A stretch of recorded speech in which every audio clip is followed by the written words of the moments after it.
Today we're going to go over how to draw from concealment.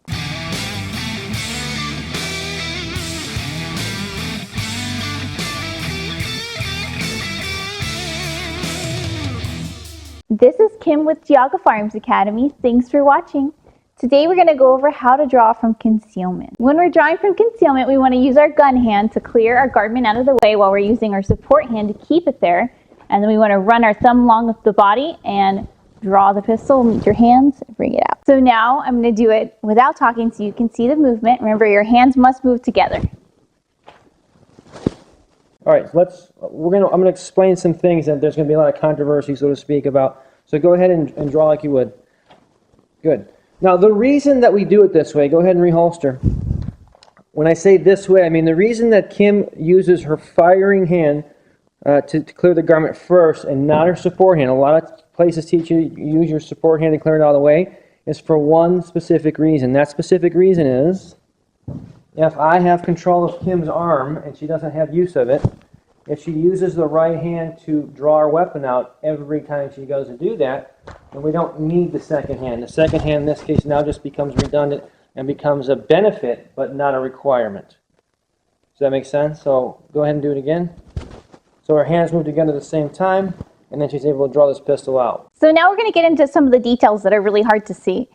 Two really important things. You always want to make sure that you clear the garment, fling it back really far. Don't be all shy. Just fling it back a little ways. And also, you want to keep your thumb against your body. So the second that I'm doing this, I'm driving my thumb against my body so that you see that the shirt can't come back in front of the way. I'm going to be able to clear it nicely. So you see I'm clearing and I'm running my thumb down my body. It never breaks so I can get a nice firm grip. Just to show this kind of the worst case scenario, the reason we're doing it this way is go ahead and just draw with that hand. Now let's assume that there's strong winds, whatever the case is, and this shirt is literally being forced down on top. I mean, I don't know how it would be that heavy, but this is really getting pulled down. Now see if you can draw. So she can still draw it out because she doesn't break contact with this thumb. So go ahead and reholster. So come back to the draw. So at this point, if her thumb comes past, so if her thumb comes off the body, the clothing can then fall down, now trying to grab, and now you got a fistful of clothing. So that's really the key for that thumb, is to keep this garment, wherever it is. Even if she doesn't, just to demonstrate this, you can move your hand up and down now, and her shirt's going to follow the whole time because it's making contact with her side. That's a really, really important key here. So now we're going to look at it with a closed shirt. So your hands are always going to move together. Your thumb's going to stay in contact. And you're going to draw. So let's see that again. Your hands are going to move together. Your thumb slides down.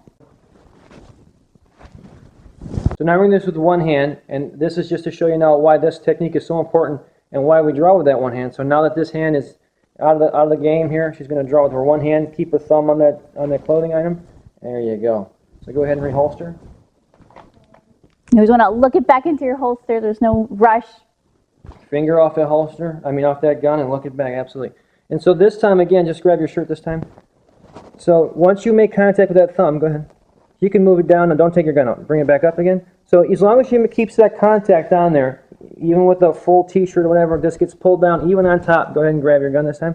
Even if I'm pulling the shirt down, she's still going to be able to get that gun out because she keeps that contact there. It's critical important. One important thing to think about before you leave the house is all the layers you put on. The more layers you put on, it's going to be easier to conceal the gun, but you also want to be able to access it, especially when we're looking at colder weather here. So I like to keep my inner layer, like my t-shirt or sweater, tucked in behind the gun so I have less to clear, and then that way my outer coat or outer sweater is covering the gun and concealing it.